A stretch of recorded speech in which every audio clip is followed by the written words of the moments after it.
Ya, bismillahirrahmanirrahim. Assalamualaikum warahmatullahi wabarakatuh. Ya, hari ini Ibu akan menjelaskan tentang materi bahasa Sunda Carita Pondok. Daftar asinan anu wae. Pertama, ada pengertian carpon. Kedua, ada ciri-ciri carpon. Ketiga, ada unsur-unsur carpon. Keempat, teknik nulis carpon kumaha. Nah, terakhir aya kunci sukses ngarang carpon kumaha. Ya. Pengertian. Jadi naon sih anu dimaksud carita pondok teh? Carita pondok nu kahiji nyaeta rekaan fiksi dina wangun lancaran prosa anu wangunna pondok. Nyaeta hiji wangun prosa naratif fiktif. Jadi dia termaksudnya fiksi atau tidak nyata. Bukan kisah nyata, bukan juga legenda yang direka-rekayasa secara berlebihan. Jadi lebih seperti cerita asli, tapi dia tidak asli gitu. Hanya karangan saja dan termasuk ke dalam lancaran atau prosa. Nah, dia juga termasuk prosa naratif fiktif. Anu kedua, tina bahasa Inggris nyaeta short story atau bahasa Indonesia nama cerita pendek gitu ya. Ketiga, jadi intina tina carpon teh nyaeta kejadian atau sebagian tina kejadian anu dicaritakeun ku pangarangna kalayan daria. Puguh anu ditepikeun karasayana hiji masalah, puguh tokoh atau anu ngalakonan bari ninggalkeun kesan keur nu maca. Jelas ya, cerita pendek harus memberikan kesan pada para pembacanya dan hanya mempunyai satu masalah aja dan terlihat jelas siapa tokohnya di situ. Nah, ciri-ciri carpon, carita pondok. Anu pertama, tadi sebelumnya pelakunangan ukur 2 atau 3 orang ya. Ada pelakunya jelas tapi hanya sekitar 2-3 orang. Ada juga carpon yang lebih dari itu Bu, ada tapi tidak terlalu banyak, maksimal itu 5 orang gitu. Anu kedua, setting tunggal atau temana lir enya kejadian, jangka waktu jeung singkat ya.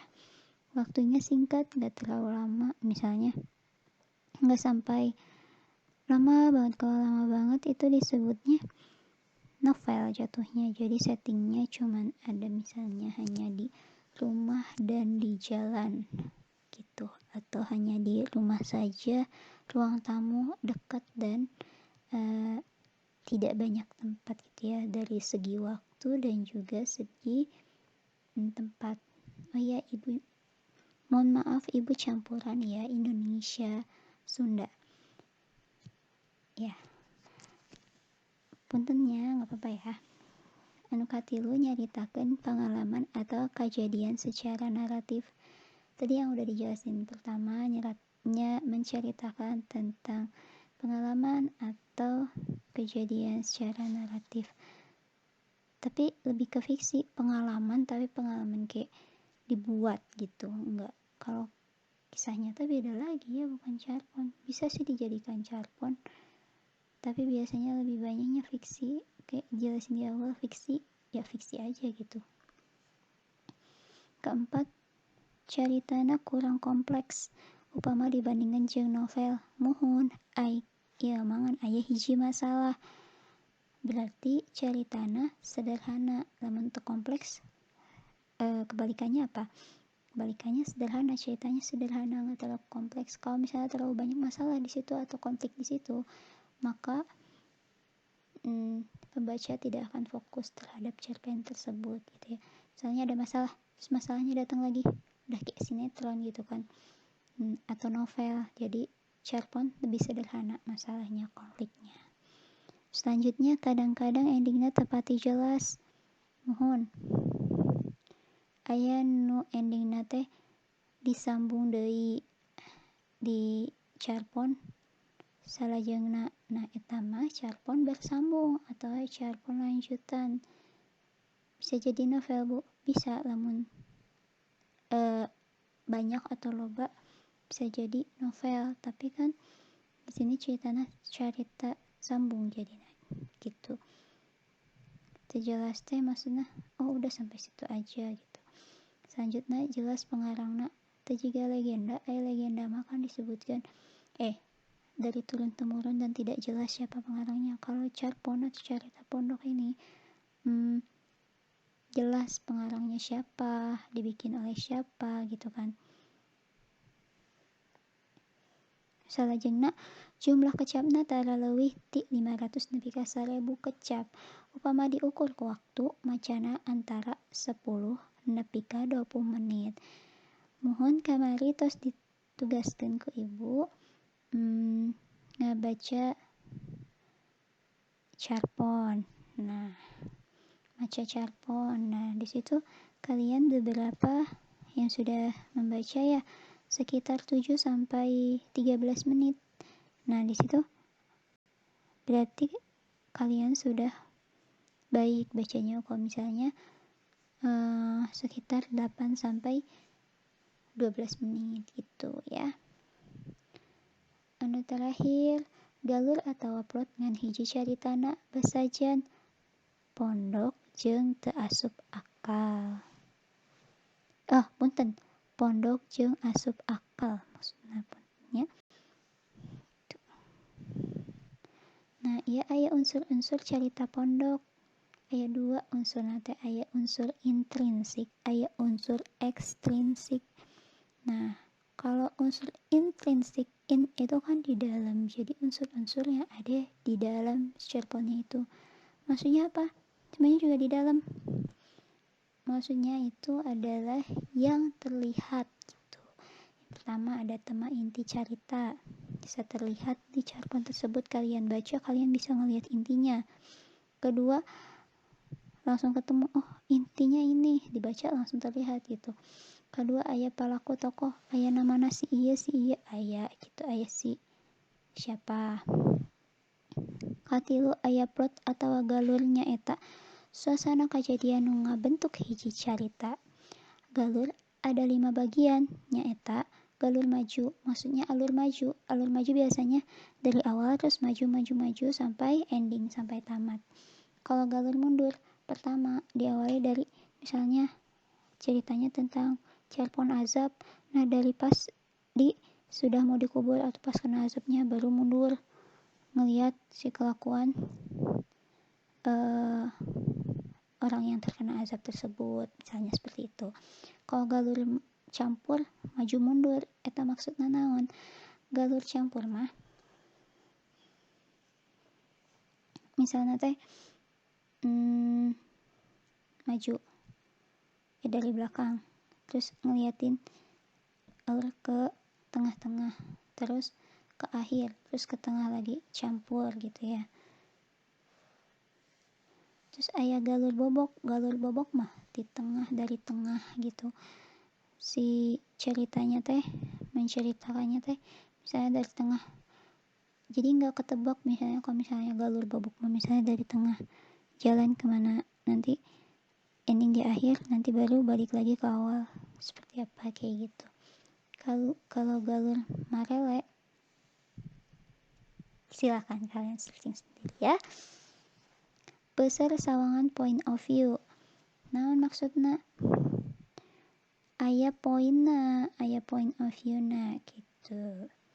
Ada hal yang bisa diambil, sama seperti amanat gitu ya.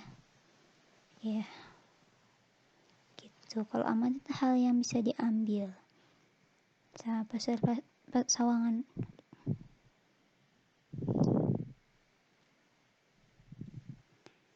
Lalu aya unsur ekstrinsik.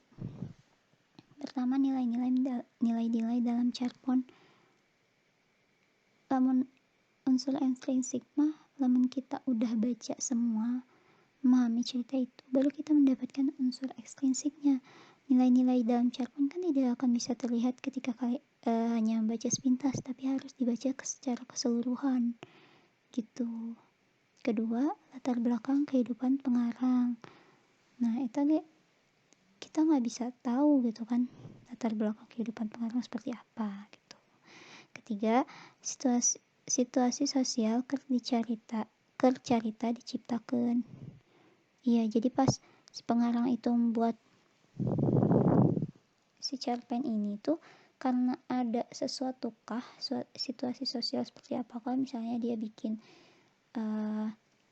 tentang cerita korupsi. Nah, situasi sosial di masyarakat tuh sedang terjadi maraknya korupsi. Bisa aja dia terinspirasi karena itu, akhirnya dia membuat cerpen itu. Itu situasi sosial cerita diciptakan. Itu salah satu contohnya ya.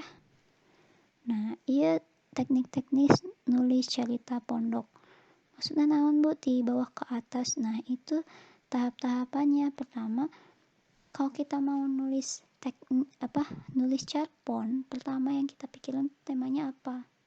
Misalnya tema dulu ya, belum judul ya. Temanya mau berupa kisah romantis kah, atau misalnya pengen tentang orang tua, atau tentang kematian, atau tentang keluarga, atau apapun itu, atau tentang sahabat misalnya.